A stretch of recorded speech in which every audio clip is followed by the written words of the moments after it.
We hear that Donald Trump loves Britain, so much so that JD Vance has said there's a good chance of a trade deal between the UK and America. The Vice President told Unheard, the website, that Trump loved the late Queen, loves the King, and suggests that the relationship with Britain is better than with other European nations. Andy, this is odd. I thought he hated us. Well, look, if we can't trust an off-the-cuff remark by someone related to the Trump White House at the moment, what can we believe in? I think everybody is entitled to try and read the tea leaves on anything that comes out of JD Vance's or Donald Trump's mouth, and that's partly our job. That's why we exist in so many ways. But it's becoming more difficult. So I think this is better news. We've woken up one day and it's not bad news from the White House about a trade deal.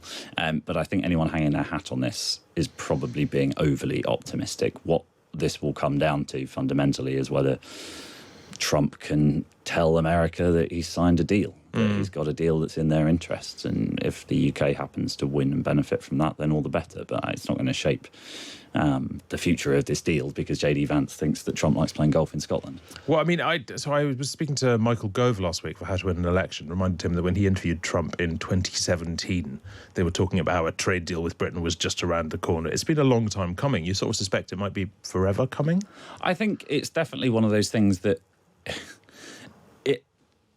it allows a narrative to build all the time about a special relationship. If it's always around the corner, it's always just a bit more special. We're just ironing out the details. Everybody can do the jolly handshaking special relationship stuff without actually putting pen to paper if it's always around the corner. The problem comes when you actually do sit down.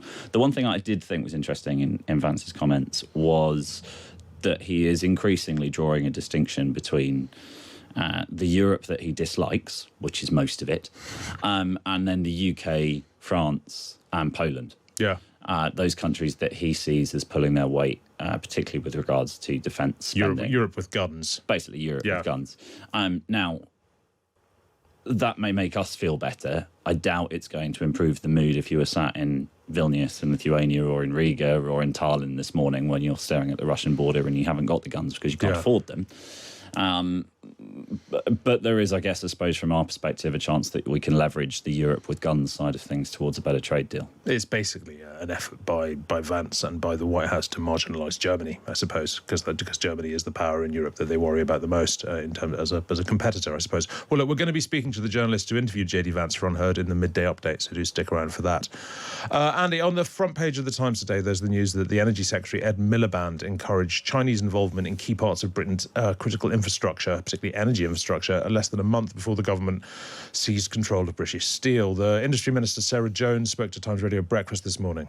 Look, our relationship with China is a pragmatic one. It's the second largest economy in the world, the fourth largest trading partner that we have, and the trade with China supports hundreds of thousands of jobs in this country. So we keep a pragmatic view where we cooperate where we can, where we compete where we need to, and challenge, of course, where we must.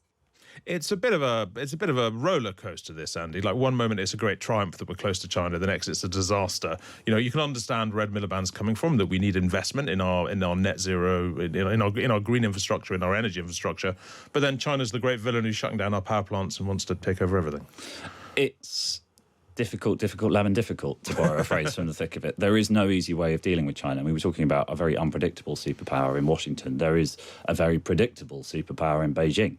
It likes having Chinese Chinese-owned companies, embedded across the global economy for a variety of reasons, not least that it limits our ability, the West's ability, to move and act against China should it become a more militaristic power. If China is embedded in our nuclear power stations, as it is, and the Chinese in a year's time decide actually the path is right to invade Taiwan or to create a blockade, then it was easy when Russia did that. We just kicked out a few plutocrats and took Chelsea FC off Roman Abramovich. That was easy compared to what it would be like if you had to actually act against China. So by embedding themselves into the global economy, embedding themselves into national infrastructure, they're doing two things. One, they typically take a decent return. And two, they just limit our ability to ever say, you know what, China, we're done with you if they act up in the coming years. Well, let's bring in Isabel Hilton, who's a journalist, a senior associate fellow at RUSI and the founder of the China Dialogue Trust. Is China too embedded in our critical infrastructure already, do you think? Well, I think that certainly we've been careless, and I think that it's all very well having a kind of three-word description of the problem, which is what we have: cooperate, compete, and challenge. But it doesn't give you a hierarchy of concern. It doesn't give you things you must do before you enter a deal with China. And we have different bits of government which appear to be pursuing uncoordinated policies. So the Treasury wants everything cheap. The security services want security, as is their job. And there doesn't seem to be a whole lot of coordination between the now many parts of government that have to deal with China in terms of the no-go areas, where are the red lines. So as we've said repeatedly, we get into situations that we have to unscramble at vast financial and diplomatic cost, like Huawei, like atomic power, like, these things matter. You can't just, given that we live in a world of extensive digital threats, you can't just connect kit to critical infrastructure. Are we apt to be, I don't know, a little bit paranoid and assume that every bit of Chinese money, every Chinese company is effectively the Chinese state expanding its control? Or is that a completely rational thing to think? Well, no, I mean, look, we're like the supermarket trolley, crashing around from aisle to aisle. At 1 minute, it's the golden era, the next minute it's scary China. Clearly, we trade with China. We will continue to trade with China. It is the world's second largest economy. But we live in a world in which China and Russia have declared limitless friendship, in which there are Chinese mercenaries fighting in Ukraine, in which China does have major strategic interests. It sees a world that is changing to its advantage, and it has very different, domestic and political values from Western liberal democracies. So the UK has to decide, where the threat begins and ends, and where legitimate business begins and ends, and that's what we haven't been very good at doing. To contemplate Chinese companies building and operating a nuclear power plant is a bet that nothing will go wrong for 50 years between our two countries. And honestly, would you make that bet? It doesn't make sense. But, Treasury no doubt said, oh, well, look, they're really cheap and they're really getting quite good at it. That's true.